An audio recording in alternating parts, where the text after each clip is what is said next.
Halo semuanya, di sini saya akan menjelaskan terkait materi hasil kali skalar dua vektor. Sebelumnya, perkenalkan nama saya Sagung Masrati Indraswari, nomor absen 35 dari kelas 10 MIPA 8. Berikut merupakan peta konsep dari materi yang akan saya jelaskan. Dari hasil kali skalar dua vektor ini, nanti akan dibagi dua. Yang pertama, hasil kali skalar dua vektor dalam bentuk vektor kolom. Yang kedua, sifat-sifat hasil kali skalar dua vektor. Untuk hasil kali skalar dua vektor dalam bentuk vektor kolom ini, nanti akan dibagi lagi menjadi dua. Yang pertama ada hasil kali skalar dua vektor di R2. Yang kedua, hasil kali skalar dua vektor di R3. Pada bagian pertama, kita bahas mengenai definisinya. Perkalian hasil kali skalar dua vektor adalah hasil perkalian dari dua panjang vektor dikalikan sudut yang mempertemukan kedua vektor tersebut. Misalkan, diketahui dua buah vektor sebarang, baik itu vektor di bidang atau di ruang, yaitu vektor A dan vektor B. Hasil kali skalar antara vektor A dan vektor B ditulis dengan notasi A dikali B. Hasil kali skalar vektor A dengan vektor B ditentukan oleh hubungan seperti berikut. Vektor A dikali vektor B sama dengan besar vektor A dikali besar vektor B cos theta. Nah, hubungan tersebut didapat dari ilustrasi gambar di sampingnya. Untuk simbol A dan B yang sama-sama berisi garis di sampingnya, itu berturut-turut menyatakan panjang vektor A dan panjang vektor B. Untuk theta, itu menyatakan besar sudut yang dibentuk oleh vektor A dan vektor B. Sudut theta seringkali dilambangkan sebagai sudut dalam kurung vektor A, vektor B. Contoh, seperti pada gambar diketahui panjang vektor A sama dengan 4 dan panjang vektor B sama dengan 6.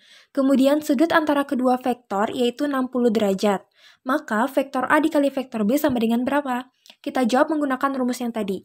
Vektor A dikali vektor B sama dengan besar vektor A dikali besar vektor B cos theta. Kita masukkan yang sudah diketahui yaitu panjang vektor A dan panjang vektor B, yaitu 4 dan 6 satuan. Kemudian sudutnya 60 derajat. Jadinya 4 dikali 6 dikali cos 60 derajat sama dengan 24 dikali setengah karena cos 60 derajat itu sama dengan setengah. 24 dikali setengah sama dengan 12. Jadi, vektor A dikali vektor B hasilnya sama dengan 12. Pada bagian berikutnya, yaitu mengenai hasil kali skalar dua vektor dalam bentuk vektor kolom.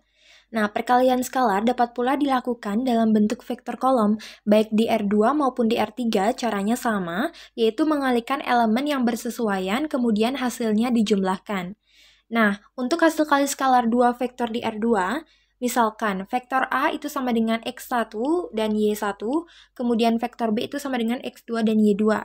Perkalian skalar antara kedua vektor tersebut adalah vektor A dikali vektor B sama dengan X1, Y1 dikali X2, Y2 sama dengan hasilnya X1 dikali X2 plus Y1 dikali Y2. Untuk hasil kali skalar dua vektor di R3, itu misalkan vektor A sama dengan X1, Y1, Z1, dan vektor B itu sama dengan X2, Y2, Z2, perkalian skalar antara kedua vektor tersebut adalah vektor A dikali vektor B sama dengan X1, Y1, Z1 dikali X2, Y2, Z2, hasilnya sama dengan X1 dikali X2 plus Y1 dikali Y2 plus Z1 dikali Z2.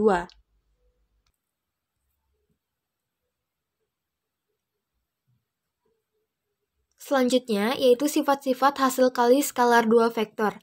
Yang pertama, vektor A dikali vektor B sama dengan vektor B dikali vektor A. Itu merupakan sifat komutatif. Yang kedua, vektor A dikali dalam kurung vektor B plus vektor C sama dengan vektor A dikali vektor B plus vektor A dikali vektor C. Itu merupakan sifat distributif. Yang ketiga, vektor K dikali dalam kurung vektor A dikali vektor B sama dengan dalam kurung vektor KA dikali vektor B sama dengan vektor A dikali dalam kurung vektor KB.